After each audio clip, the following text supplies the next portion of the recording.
কাজু, পোস্ত, সর্ষে। মাছগুলো সব ভাজা হয়ে গেছে। নমস্কার বন্ধুরা, ভাই বোনের হেসেল ঘরে সবাইকে স্বাগত।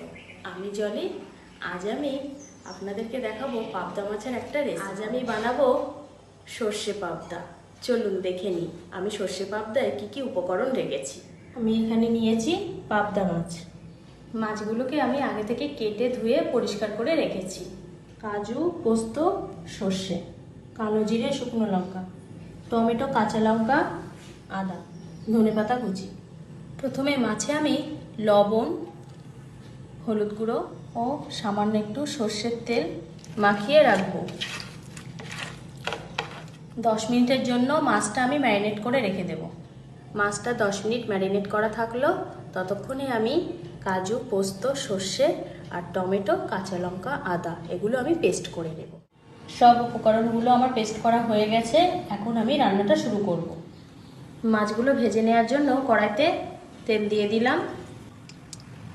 তেলটা খুব ভালোভাবে গরম করে নিয়ে মাছটা দিতে হবে। পাবদা মাছগুলো খুব নরম হয়, ওই জন্য কড়ার নিচে লেগে যাওয়ার ভয় থাকতে পারে। লেগে গেলে মাছগুলো ভালো একটা ভাজা হবে না। তেলটা খুব ভালোভাবে গরম হয়ে গেছে। এখন আমি গ্যাসটাকে কমিয়ে দিয়ে মাছগুলো তেলে দিয়ে দেব।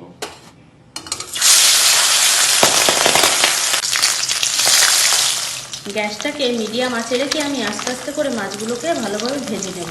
এই মাছগুলোকে খুব সাবধানে ভাজতে হবে। খুব তেলে ছিটকায়, দেখলেন তো দেওয়ার সাথে সাথে কেমন মাছ তেলটা কেমন ছিটকে গেল। এক পিঠ ভাজা হয়ে গেছে। এখন আমি এটা উল্টে দেব। মাছগুলো ভালোভাবে ভাজা হয়ে গেছে। এখন আমি একটা চিমটির সাহায্যে এগুলো তেল থেকে তুলে নেব। দেখেছেন বন্ধুরা মাছগুলো কেমন একটার সাথে আরেকটা কেমন জোড়া লেগে গেছে। বাকি মাছগুলো ভেজে নেব।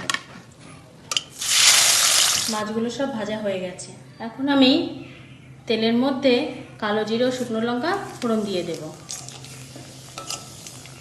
এবার যে টমেটো, লঙ্কা, আদা পেস্ট করে রেখেছিলাম সেই পেস্টটা দিয়ে দেব। তেলের সাথে টমেটো, আদা ও লঙ্কাটা ভালো করে কষিয়ে নেব। টমেটো পেস্টটা বেশ ভালোভাবে কষানো হয়ে গেছে। এখন আমি এর মধ্যে দিয়ে দেব হলুদ গুঁড়ো ও লঙ্কা গুঁড়ো। এটাকেও এবার ভালোভাবে তেলের সাথে নাড়াচাড়া করে নেব। হলুদ গুঁড়ো ও লঙ্কা গুঁড়োটা তেলে দেওয়ার কারণে মাছের কালারটা বেশ সুন্দর আসবে। এটা বেশ ভালোভাবেই কষানো হয়ে গেছে। এখন আমি এর মধ্যে দিয়ে দেব যে কাজু, পোস্ত ও সর্ষে বেটে রেখেছিলাম সেই পেস্টটা। এখন আমি তেলের সাথে এটাকেও ভালোভাবে কষিয়ে নেব। কাজু পোস্তর কাঁচা ভাবটা যেন না থাকে। এর মধ্যে এবার দিয়ে দেব সামান্য পরিমাণে জিরে, ধনে গুঁড়ো, মরিচ গুঁড়ো, চিনি, স্বাদ মতো লবণ। সব কিছুকে আবার তেলের সাথে ভালো করে কষিয়ে নেব। সব উপকরণগুলো তেলে ভালো করে কষানো হয়ে গেছে। এখন আমি এর মধ্যে দিয়ে দেব মাঝারি মাপের কাপের 2 কাপ জল।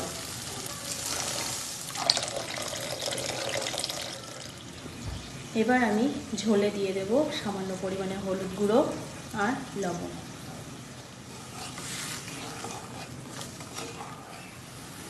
গ্রেভিটা ফুটে গেছে। এখন আমি এর মধ্যে একে একে মাছগুলো দিয়ে দেব।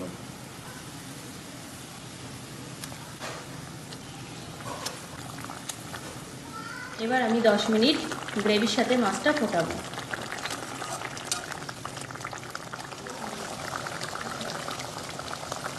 10 মিনিট রান্নাটা হয়ে গেছে। দেখুন বন্ধুরা পাশ দিয়ে কেমন তেল ছেড়েছে। এবার আমি এটা নামিয়ে দেব। সর্ষে পাবদা আমার রেডি হয়ে গেছে। আমি উপর থেকে এবার একটু ধনেপাতা ছড়িয়ে দেব।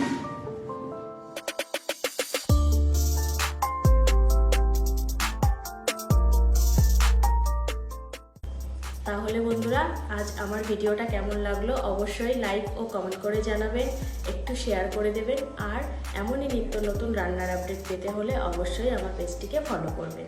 ধন্যবাদ।